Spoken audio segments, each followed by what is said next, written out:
Hey there, welcome to day 296 of the Let's Grow Annual Challenge. Got a little bit of a head cold thing going on here, thus the gravelly voice. I think about once a year, not more, for sure more than once a year, but for sure once a year I get some kind of a cold. And my granddaughters have been sick for probably close to a month now, and I thought, oh, phew, I didn't get it this time.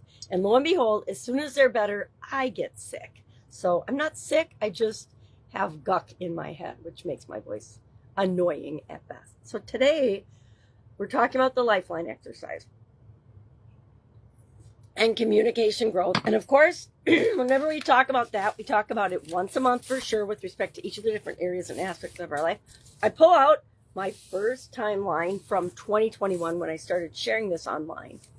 And a timeline is just like our Lifeline exercise. I'm calling it a timeline because it reminds me of the timelines that we did in school when we were in high school and college, and even grade school uses them now as a way to present a series of events leading up to another event, or to explain different events that led up to an event. So in history class, it was, leading up to the Civil War, or leading up to World War II, etc. World War I, World War II. And that's how I was first exposed to timelines, which became lifelines later in my life, because it's such a great tool for looking at the main events in our life and the impact they have on the different areas and aspects of our life. Now, we've done all of them up to this month in the 9-part life framework that I use to kind of structure my life. And this month we're doing it with respect to our communication and communication growth. What impact did these key events have on my life and on my communication growth? I'm going to tell you right now, when I had a sudden cardiac arrest, my communication growth tanked, right? I wasn't communicating with anybody. So I wasn't growing at all during that time period.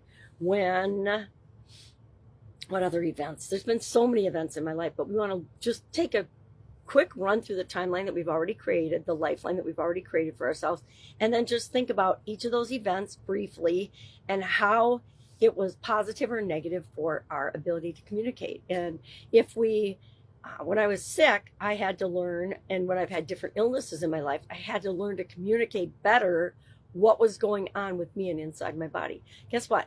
Our doctors only know what we tell them, what we convey to them. So if we're in their office and we only give them partial information of our symptoms and things, they may misdiagnose us. When we're having conversations with people we love and care about, if we don't communicate and share everything that's important, guess what? They're going to miss things too. They're going to misdiagnose what's going on with the relationship.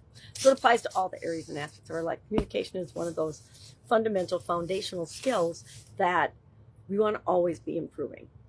Whether it's listening, body language, eye contact is body language, the words that we choose, the tone that we choose, the volume that we choose, all of those things have an impact on our ability to get the message across in the way we intend. So today, all we're going to do is we're going to look at our lifeline and ask ourselves, what are some learnings or lessons learned that we can take from this? And I already did. I looked at mine this morning, and I had a couple of ahas. One was, of course, that hindsight is 2020. When it comes to looking at the events in our life and actually creating our lifeline, it's a lot easier to go back and just put the key events on our lifeline than it is. And I noticed that on mine, and I don't usually use this one very much, but as far as from 2020, when I started sharing this on, the amount of events I put on the lifeline were less and less and less, because it's really hard when you're in the moment, in the experience, to know if it's going to have a big impact on your life or not, if it's going to be one of those key lifeline experiences. And sometimes we know right off the bat, and other times we don't.